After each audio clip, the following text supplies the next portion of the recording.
All right, this is 3.9, Modeling with Polynomial Functions. This is the final section of this chapter, and we're going to learn two skills. First, we're going to learn how to write a cubic function from a graph, and we're also going to determine the degree of a polynomial based on a table of values or a set of coordinate pairs. So here's our first example. We're going to write the cubic function shown. So the first thing I might want to do is identify my zeros, which are right here on the x-axis.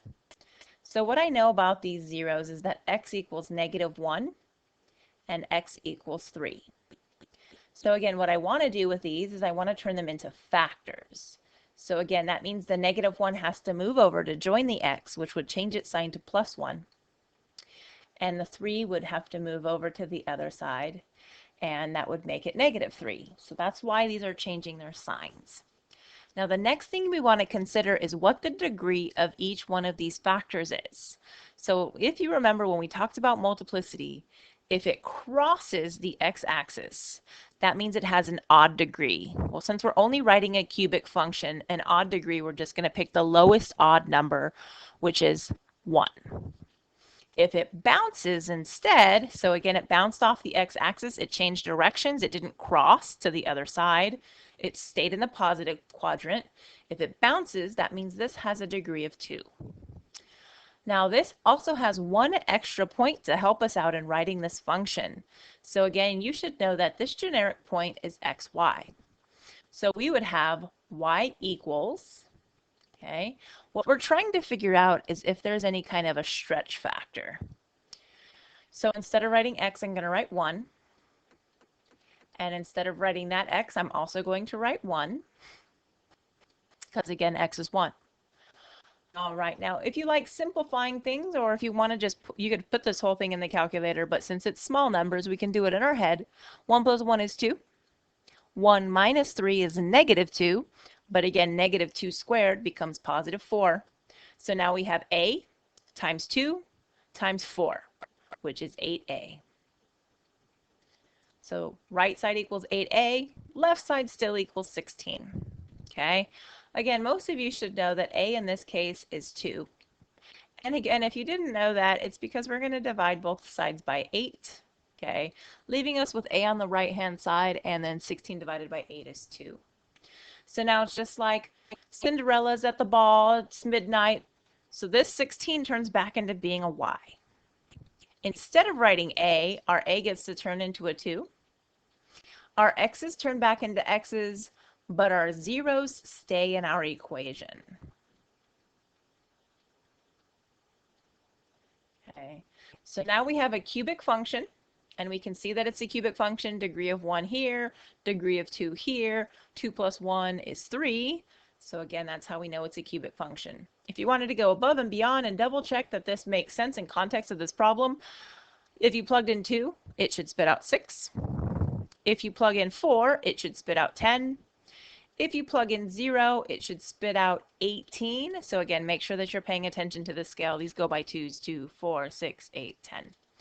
Again, I'm not going to show you that, but if you really wanted to verify that your answers make sense in context of the problem, you could do that.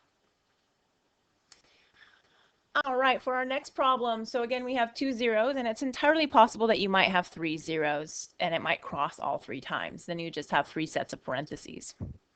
But again, I do want to show you another example where it bounces and where it crosses. So again, hopefully everyone knows that to go from our 0 to our factor, all we do is change the sign. Now, if it helps you to write x equals -2 and then remembering to move it over, that's fine too. And then we have x, and again, the +4 is going to change to -4. And again, this is where it's bouncing off. So this is the one that needs to be squared. This is the one that's simply crossing, so it has a degree of 1. And again, here we have yet another generic point. So remember that's y equals, we're trying to figure out what a is. We're going to replace our x's with zeros. And again, if you really wanted to, you can throw that whole thing in the calculator, or you could manually calculate it. We have 2. Again, that 2 gets squared. And we have 0 minus 4. So we have a times 4 times -4. So on the right-hand side, we have negative 16a. And on the left-hand side, we have negative 16. So again, hopefully everyone knows that a is 1. So again, writing my equation, and if you like f of x, you can write f of x. I have no preference, to be honest. I am happy you guys know the different, or that they're the same thing. It's just a different way of naming a function. So again, when a is 1, make that a disappear. Don't write 1 in the front. Return your x's to being x's, and keep your zeros in the equation. So now we've written the equation of that function shown. All right, the last and final skill of this chapter is to use finite differences to determine the degree of the polynomial function that fits the data. Now, in the book, it's going to ask you to use technology to actually figure out the equation. I'm not assuming everyone has a TI-84 at home. So again, since not everyone has access to the same materials, we're only going to do the part that you can do manually. So I want to know, how do I get from 581 to 406? So to figure that out, you would just take 406 minus 581. So what we'd have to do is we'd have to subtract 175. So again, same thing all the way across. 341 minus 406. That's negative 65. 326 minus 341 is negative 15. To get from 326 to 325, I subtract 1. To get from 325 to 326, I would add 1. And to get from 326 to 341, I would add 15. So again, it's always this term minus this term equals this term. This term minus this term equals this term. This minus this equals this. This minus this equals this. These are what's known as the first difference. If those all matched, we'd stop here. And we'd call this a linear function because the degree would be 1. Now, because they don't match, we're going to keep going. Again, same process. We're finding the differences between these numbers right here. So this minus this, this minus this, this minus this, this minus this, and this minus this. So the difference here is positive 110. We would add 50, 14, negative 1 to positive 1 is 2, 1 to 15 is 14. So this is what's known as the second difference. And again, if these all matched, if they were all the same exact number, we'd stop here. But they're not. So we're going to keep going. So right here we have a difference of negative 60, negative 36, negative 12, and positive 12. Okay, so again, these are our third differences, and if those all matched, we'd stop here.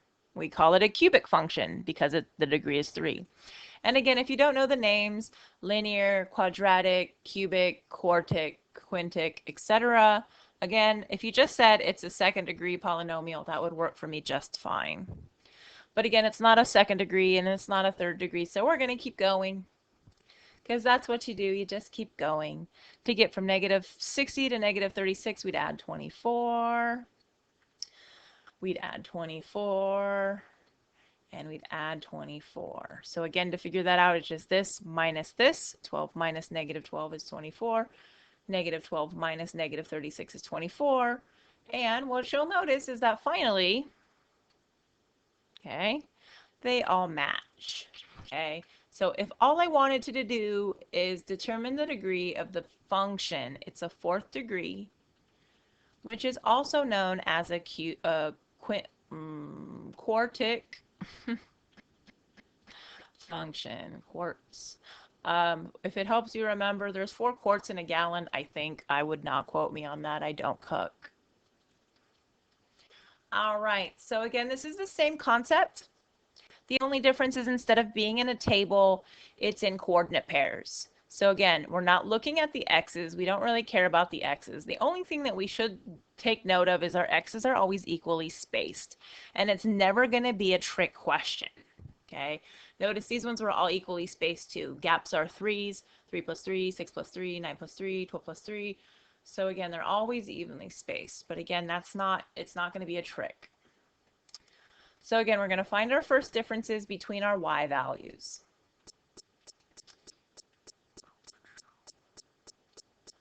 All right, so again, it's 335 minus 274, 372 minus 335, 391 minus 372, 398 minus 391, 399 minus 398. That one's easy right there.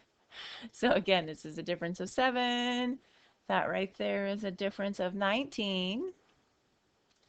Difference here is 37 and 61. Now, what a bummer. It's not a first degree polynomial, which of course we wouldn't have to keep going if they all matched, which they don't. So we're going to keep going. To get from 61 to 37, I would subtract 24. 37 to 19, I'm going to subtract 18. 19 to 7, I'd subtract 7. And to get from 7 to 1, I'd subtract 6. So again, two different ways. What do I do to get from 7 to 1? Or 1 minus 7 would be negative 6. 7 minus 19 is negative 12. 19 minus 37 is negative 18. 37 minus 61 is negative 24. So again, that tells us it's not the first degree. It's not the second degree. So again, we keep going because that's just what we do. 24 to negative 18, that's adding 6. 18 to negative 12, that's also adding 6. And from negative 12 to negative 6, that's adding 6. Hey, look at that. Once they all match, that's how you know what degree it is. So it's not the first. It wasn't the second. It is the third degree. Which again, if you want to get super fancy, you can call this a cubic function. Again, I have no preference. I'm not going to give bonus points because you used the word, or minus points because you used the number. Again, I'm just happy that you understand the process of how we'd figure out what degree this polynomial would be. And again, we're not going to use technology to figure out the equation.